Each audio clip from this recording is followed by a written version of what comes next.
Good day, guys. I hope you guys are having a great day. Chris from InvestRep here, and today's little star on the show is one of our female Angolan dwarf python. She's only 2 years old, so she's got a long way to go, but in the meanwhile, I'm keeping her happy till then, and hopefully down the line, she'll be able to produce us some beautiful little Angolans that can hit the market pretty soon. All right, so that brings us to today's topic. And we're going to break this up in segments. So basically just the introduction on what we're going to do, the very basics. The biggest mistake we all make is we go out to an expo or we get something online, and online has made it very easy to make impulsive buys. We make impulsive buys. That's the problem. So we get the snake, now what? Do I have an enclosure? What's the requirements, the minimum requirements of that snake? And that's what you got to meet to get a snake happy.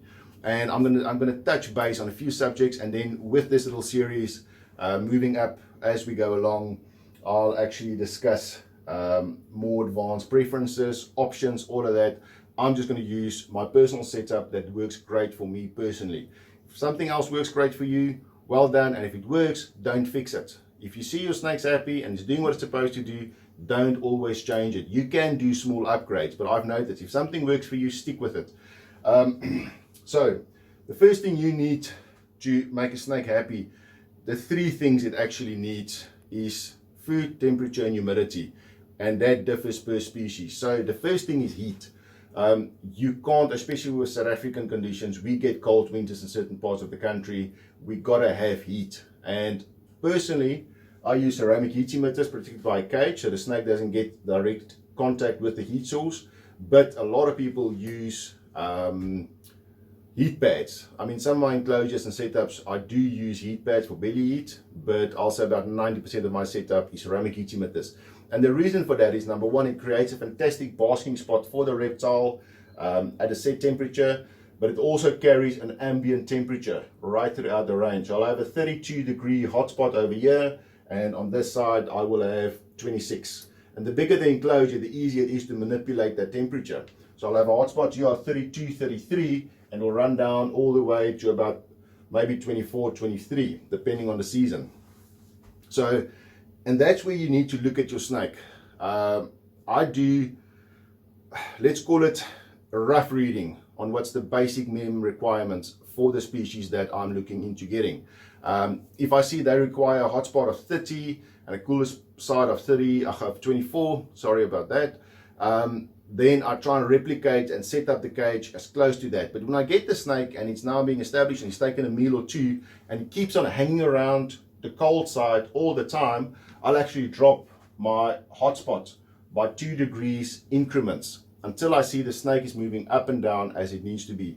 What I've noticed, the best indication for that is after a meal, your snakes should be on the hot side, and then as the time progresses, it's going to slowly move towards the cooler side. If it doesn't go to the cooling side at all, you can maybe increment and raise your temperatures on the hot side by 1 degree per every other day until you see the snake moving up and down. Then you know you're doing it right. Number two, humidity. Humidity are determined by a few factors, and it's so simple, and people don't get this wrong. This is an arid setup. You can see I've got a lot of ventilation, but by just changing the substrate and the size of the water bowl and the position of the water bowl, I can easily turn this into a tropical setup that requires more humidity. So this is one of our black-headed females. This is the one that laid eggs. Well, she was the first breeder we actually had. And she's on wood shavings. I'm a huge fan of that. We'll touch base with substrate once we get there. It's considered a large water bowl, but compared to the cage, it's actually pretty small. And then I've got 2 heights, so she can choose whether she wants to relax on the hot side or the cold side. So very basics, and that's the first thing you need to get right before you get the snake. We actually got 2 little babies in Saturday, and Friday afternoon I was busy setting up the enclosure. They're high humidity snakes. I'll actually feature them at one stage in the series.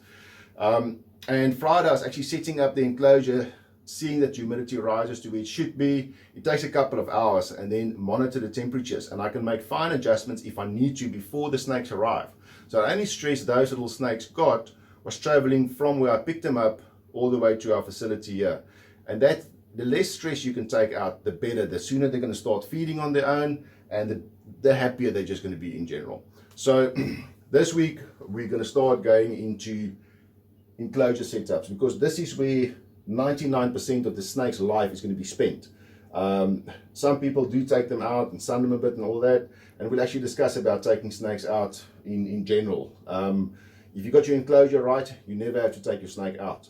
So yeah, hang around this week and then we'll open this one for discussions. All right guys, have a great day.